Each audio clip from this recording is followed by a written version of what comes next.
Welcome to my success classes by BK sir में आज हम सभी प्रोटोजोआ द्वारा होने वाले रोगों की ट्रिक के बारे में पढ़ेंगे।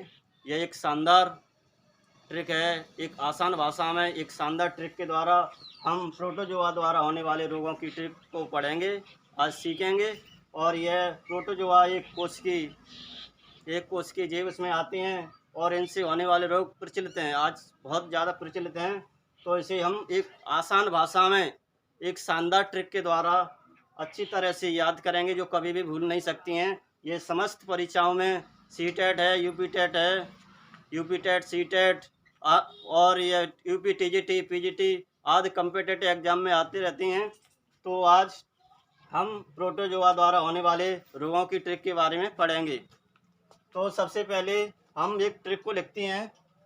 तो ये ट्रिक है पापा काम पे सोते हैं, काम पर सोते हैं। तो ये हमारी एक आसान शानदार ट्रिक है, जिसे कहते हैं हम पापा काम पे सोते हैं। इससे हम इस ट्रिक से यह रोग हम कभी नहीं भूलेंगे। किसी भी परीक्षा में ये क्वेश्चन आ जाए इससे, लेकिन हम कभी भूल नहीं सकती हैं, ऐसी ट्रिक है ये।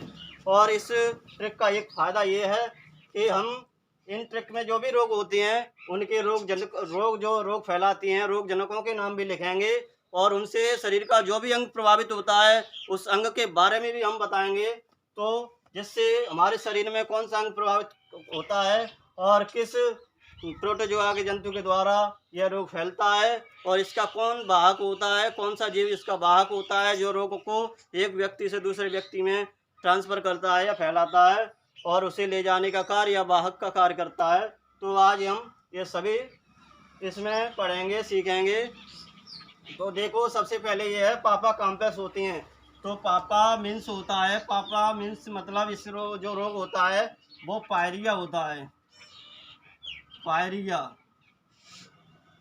पापा का मतलब होता है पायरिया, ये पायरिया रोग है। और का से मतलब होता है काला अजार, काला अजार। और माँ का मतलब होता है मलेरिया, मलेरिया। का से जो रोग होता है, का मतलब होता है काला अजार और माँ से जो मतलब होता है वो मलेरिया। और पे से मतलब होता है पेचिस, पेचिस। और सोते का मतलब होता है निद्रा रोग, निद्रा रोग या सोने की बीमारी, निद्रा रोग। तो ये एक प्रोटोजोआ द्वारा होने वाले रोगों की एक ट्रिक है, पापा काम पर सोते हैं। तो ये रोग हैं जो सभी आज वर्तमान में प्रचलित हैं ये रोग। और इन रोगों से जो भी हानियाँ होती हैं, जो हमारे शरीर में जो भी अंग प्रभावित होते हैं उनके बारे में भी हम बताएंगे और इनके जो भी वाहक होते हैं उनके बारे में भी बताएंगे। और जिनका जो रोग कारक होता है, जिसे रोग जनक कहती हैं, पैथोजन कहती है, उनके बारे में भी बताएंगे। तो ये प्रोटोजोआ द्वारा होने वाले रोगों की एक शानदार आसान भाषा में ट्रिक है। तो देखो, पायरिया, पायरिया होता है, इसका जो भी रोग जनक है, रोग जनक वो है एंटमीबा,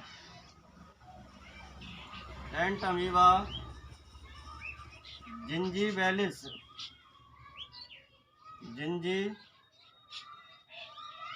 जिंजीबैलिस। ये एक रोग जनक है। तो हम पहले सभी के रोग जनक लिख देते हैं। ये रोग जनक इसका एंटमीबा हिस्टोलिटिका है, एंटमीबा जिंजीबैलिस है। और इसका जो काला अजार रोग है, इसका जो रोग जनक है वो लीशमानिया,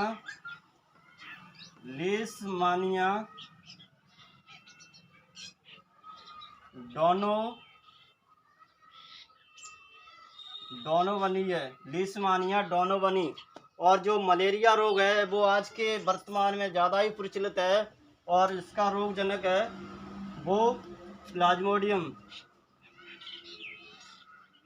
प्लाज्मोडियम रोगजनक है, और इसका जो भी पेचिश का रोगजनक है वो एंटअमीबा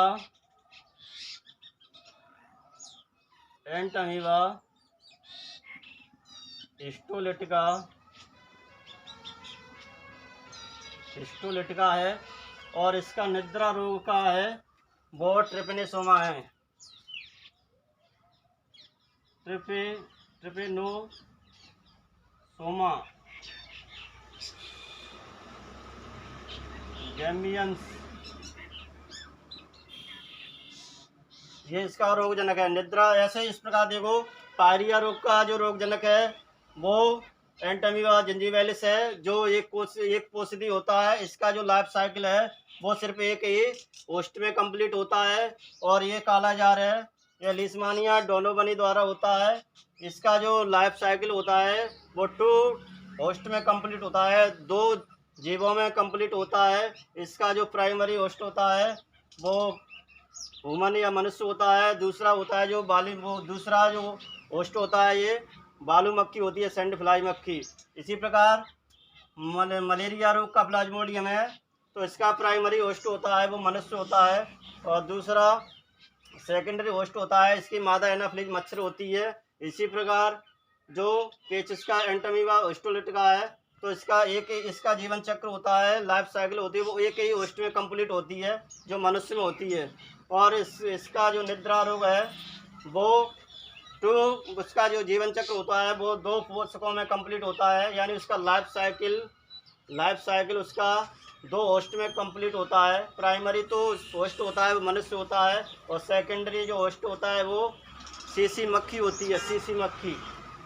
तो इस प्रकार अब देखते हैं इसके रोग प्रभावित अंग। देखो इसके प्रभावित अंग, तो इसमें एंटअमीबा जिंजीवैलिस से जो भी प्रभावित अंग होता है शरीर का वो मसूड़े व दांत होती हैं, और लीशमानिया डोनोवनी से जो प्रभावित अंग होता है वो प्लिया होती है, प्लिया स्प्लीन कहते हैं इसे इंग्लिश में। और ये शरीर का महत्वपूर्ण अंग होता है, क्योंकि इसे शरीर का रुधिर बैंक भी कहते हैं इसे प्लिया को, और शरीर का इसे कब्रिस्तान भी कहते हैं, क्योंकि यहाँ पर आरबीसी अधिकतर नष्ट होती रहती हैं और नई आरबीसी का निर्माण होता रहता है, इसीलिए इसे रुधिर बैंक और शरीर का कब्रिस्तान इसे प्लिया कहते हैं। तो इसमें ये प्रभावित होती है कालाजार रोग में, क्योंकि इसका आकार बढ़ता रहता है, निरंतर वृद्धि होती है, इसलिए ये प्रभावित हो जाती है प्लिया वो कालाजार में। तो प्लाज्मोडियम में जो प्रभावित अंग होता है वो यकृत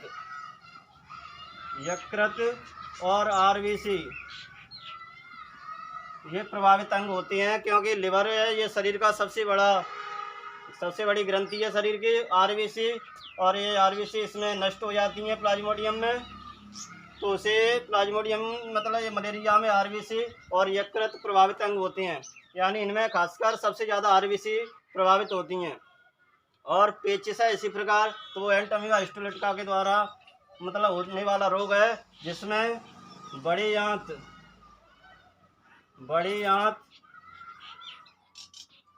का जो अग्रभाग होता है, जिसे कोलन कहते हैं, वो प्रभावित होता है। और ऐसे ही ट्रिपैनोसोमा गैम्बियंस का जो भी इससे प्रभावित निद्रा रोग में जो प्रभावित अंग होता है वो लसीका तंत्र होता है, लसीका तंत्र। तो इनसे प्रभावित अंग हैं वो हमने बताए, जो पापा काम्पेस होता है, इसमें पापा काम्पेस होता है, जो पापा से होता है पायरिया, और ये किसके द्वारा होता है रोगजनक, इसका एंटअमीबा हिस्टोलिटिका है। प्रभावित अंग इसके मसूड़े व दांत हैं, और ये एक पोषिदी होता है, यानी मोनोजेनेटिक होता है। ये मोनोजेनेटिक का मतलब होता है इसका जीवन चक्र होता है वो एक ही होस्ट में कंप्लीट होता है। इसे लिखेंगे एक हिंदी में कहते हैं एक पोषदी। एक पोषदी। अब लिस्मानिया डाइजेनेटिक होता है, डाइजेनेटिक, डाइजेनेटिक द्विपोषदी, द्विपोषदी होता है, ये भी डाइजेनेटिक होता है, डाइजेनेटिक द्विपोषदी।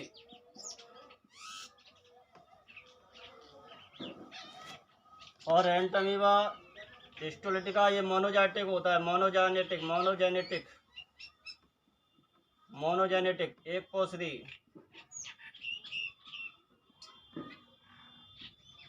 और जो निद्रा रोग में जो ट्रिपनोसोमा होता है वो डाइजेनेटिक होता है,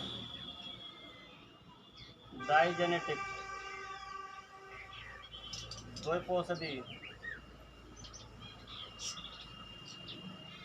तो इस प्रकार हमने आज प्रोटोजोआ द्वारा होने वाले रोगों की ट्रिक आसान भाषा में, शानदार तरीके से, सरल भाषा में इसे समझाया, इसे पढ़ाया।